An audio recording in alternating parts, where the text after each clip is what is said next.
जय श्री राम, जय हनुमान जी। दोस्तों, हमारे YouTube चैनल पर आप लोगों का हार्दिक स्वागत है।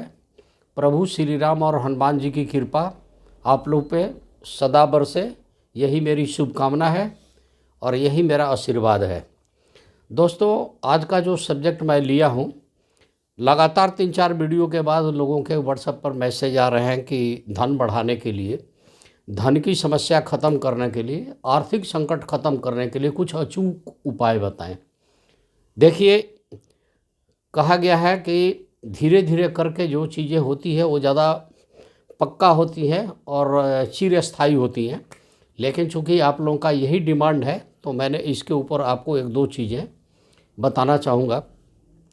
हनुमान जी अष्टसिद्धि 9 निधि के दाता हैं और 9 निधियाँ इनके पास हैं। तो कोई भी ऐसा चीज़ नहीं है जो हनुमान जी नहीं कर सकते हैं। कोई भी काम असंभव नहीं है। कौन से काम कठिन जग माही, जो नहीं होए ता तुम पाही। हनुमान जी के पास ऐसी शक्ति तो है, लेकिन करते किसके लिए हैं? जो सत्यवादी हो, मर्यादित हो, आचरण में रहे, प्रभु श्री राम का भक्त हो, संत जन है। क्योंकि संतों के सेवा के लिए ही और जो सज्जन लोग हैं उनकी सेवा के लिए प्रभु श्री राम ने हनुमान जी को इस कलयुग में यहाँ रखा हुआ है। और वो चिरंजीवी हैं, अष्ट चिरंजीवी में है और पवन के गति से आते हैं, पवन की गति से ही आपकी बातें मानते हैं और आपकी समस्याएं ख़त्म करते हैं। किसी भी तरह की प्राकृतिक विपदा हो, मानवीय विपदा हो, अचानक आ गई हो तो संकट मोचक इनको माना गया है। संकट मोचन नाम त्योहार हो तो हनुमान जी जो है संकट का मोचन करते हैं। अब छोटे छोटे कुछ टिप्स बता रहा हूँ जो आप करिए।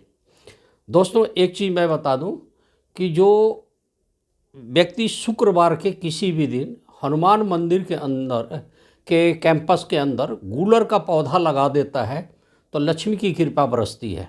हनुमान जी का कुछ ऐसा देखा गया है। ये हमारे जो शुभचिंतक लोग हैं, आप जैसे लोग हैं, उन्होंने ऐसा किया है, उन्हें लाभ मिली हुई है। जो लोग शुक्रवार को गौ माता को आलू खिलाते हैं या नंदी जी को खिला देते हैं, सांड को, बैल को, उन्हें भी लाभ देखा गया है। शुक्रवार को गमले में एक आप आलू का पौधा बो के अपने घर के कैंपस में रख दें, या जगह है तो आलू भी उगा दीजिए, वो भी बहुत अच्छी बात है। घर का साउथ वेस्ट, नॉर्थ वेस्ट और साउथ ईस्ट हमेशा क्लीन होना चाहिए। वास्तु एंगल से बता रहा हूँ। देवी देवता की तस्वीर साफ हो, घर में किसी तरह का कलेश न हो और घर में लक्ष्मी जी या कुबेर जी की पूजा जरूर हो। गणेश जी की पूजा करने के बाद तो आप क्या देखेंगे कि लक्ष्मी का वास होना शुरू हो जाता है और अस्थाई लक्ष्मी उस घर में टिकती हैं। हमेशा आपको क्या करना चाहिए? जय श्री राम का नारा लगाना चाहिए। राम स्तुति करें, राम रक्षा स्रोत करें, राम जी का स्तुति गुणगान करें, राम जी का नाम का जाप करें, तो आप इन सब समस्याओं से बचे रहेंगे, ये ध्यान रखिएगा। और प्रभु श्री राम की कृपा आप पे बरसेगी। और राम दरबार की मूर्ति रख के या तस्वीर रख के, घर में तो वैसे मूर्ति नहीं रखी जाए, तस्वीर रख लीजिए। और हनुमान जी का अगर विग्रह रखना चाहते हैं, फ़ोटो रखना चाहते हैं, पास में रख लें और हनुमान जी से ही विनती करें कि हमें वो सारे सुख दे। साईं इतना दीजिए जामे कुटुंब समाए, मैं भी भूखा ना रहूं साधु न भूखा जाए। अर्थात हे प्रभु, हमें इतना दे दीजिए कि मेरी जीवन यापन बढ़िया से हो जाए, मेरे सगे संबंधी, मेरे शुभचिंतक और साधु संत महात्मा कोई आए वो खाली न जाए। ये सब अगर करेंगे तो हनुमान जी की आपके ऊपर असीम कृपा बरसनी शुरू हो जाएगी। सदाचारी रहना है। हनुमान जी की कोई अनुष्ठान करते हैं तो ब्रह्मचारी रहिएगा। मांस, मछली, अंडा, शराब, लहसुन, प्याज, ये सारे चीज़ें छोड़ दीजिएगा। किसी तरह के मन के अंदर बेविचार नहीं आनी चाहिए।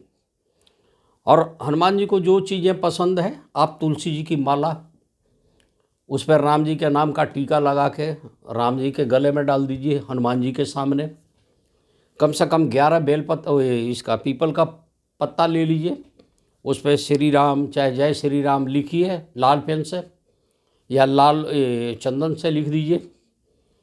हनुमान जी के, राम जी के गले में डालिए, राम जी के सामने। पहला पूजन गणेश जी की, फिर राम जी की, फिर हनुमान जी की। आप करना शुरू कर दीजिए, आपका कल्याण होगा, आपके अष्टसिद्धि नवनिधि की ऐसी कृपा रहेगी।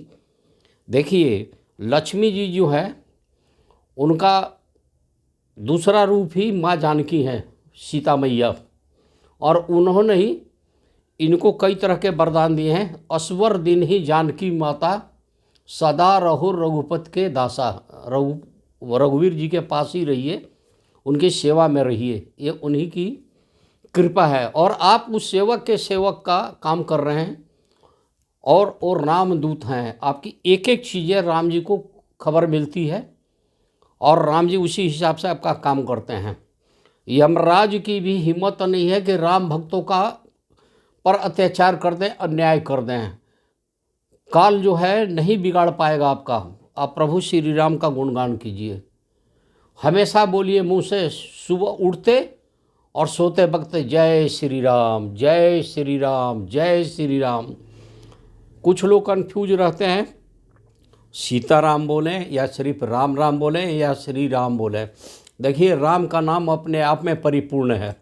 आप जय श्री राम बोलें तो भी वही फल, उसी नाम के अंदर माँ जानकी समाहित हैं, तो सीताराम उसी में हो जाता है। अगर अलग से भी बोलना चाहें कोई बुराई नहीं है, आप करिए, राम जी का नाम लीजिए। और जब भी घर में पूजन करें तो ये ध्यान रखिएगा, सबसे पहले गणेश जी, फिर लक्ष्मी जी।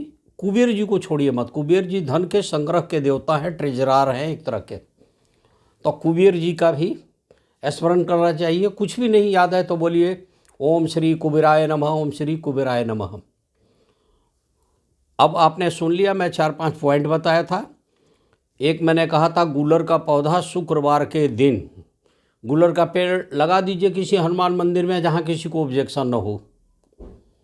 आलू का पौधा लगाने के लिए बोला, आलू रोपने के लिए बोला, गाय को आलू खिलाने के लिए बोला, सांड को बोला कि आप खिला दीजिए। इन सब चीज़ों से शुक्र सही होना शुरू होगा, राम जी की कृपा बरसेगी। और कहा गया है कि सब सुख लहे तुम्हारी शरणा, तुम रक्षक तो काहू को डरना। हनुमान जी के रहते किसी भी तरह से डरने की ज़रूरत नहीं है।